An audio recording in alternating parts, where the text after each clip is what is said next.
It is definitely a very close race between the 747 and the Concorde on who is the most iconic aircraft in civil aviation. But after 314 episodes of review, it is definitely time to take a look at the Concorde.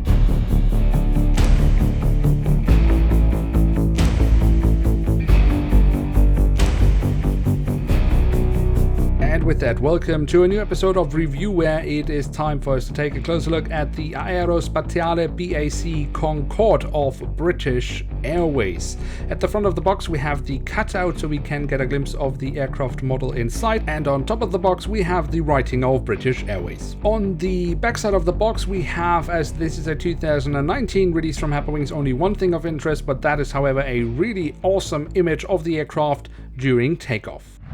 And here she is, the myth and the legend, the British Airways Concorde in the Negus livery of the airline in the nose-down configuration. More about that in just a second, because we start off with the tail section of the aircraft, where we have the British Airways branding on the vertical stabilizer.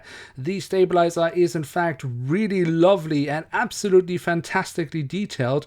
Small ridges here and there. I have never seen that on a Herpa Wings model before. I absolutely love that. Underneath that we then have this little pair of wheels, which of course is there to prevent tail strike.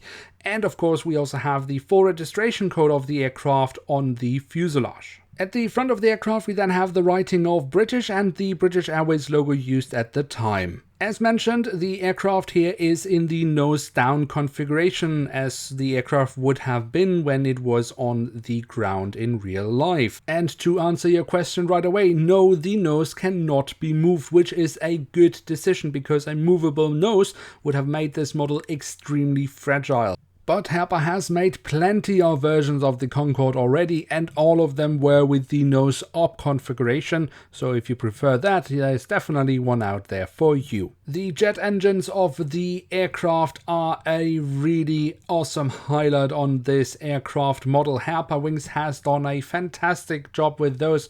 There are simply loads of detail to be discovered from all angles when we look at them. It is a joy to see Herpa really put some effort into their models and really getting the results.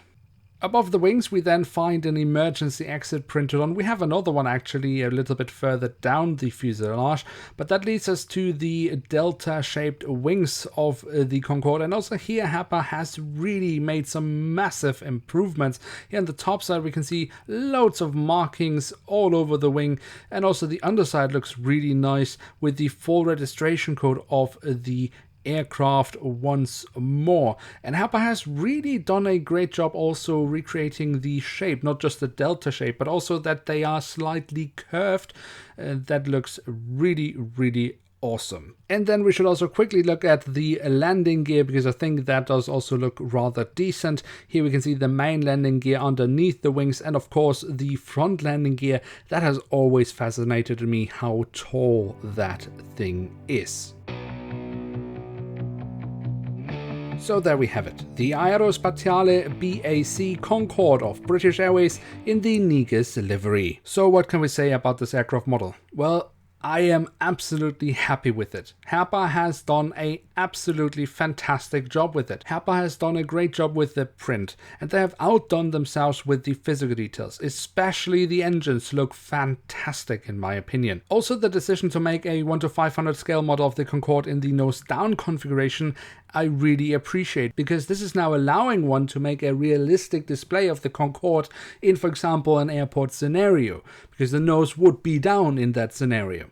And also the decision to make the nose fixed was the right one by Herpa Wings, because a movable nose would have been made out of plastic, which one would have been very difficult to make realistic, and two would have been very fragile, and three, the longevity of plastic models is very limited, as many plastic parts start miscolorizing over time. So if you are a fan of the Concorde or just historic aircraft in general, this is definitely one to go for and worth having in one's collection. Now with that we have reached the end of today's episode. If you have enjoyed this video, then don't forget to smash the like button, that really helps us out. If you are new around here, why not hit subscribe, that would be absolutely awesome. And with that I'd like to say thank you so much for watching, hope to see you soon again. I'm checking out. and bye.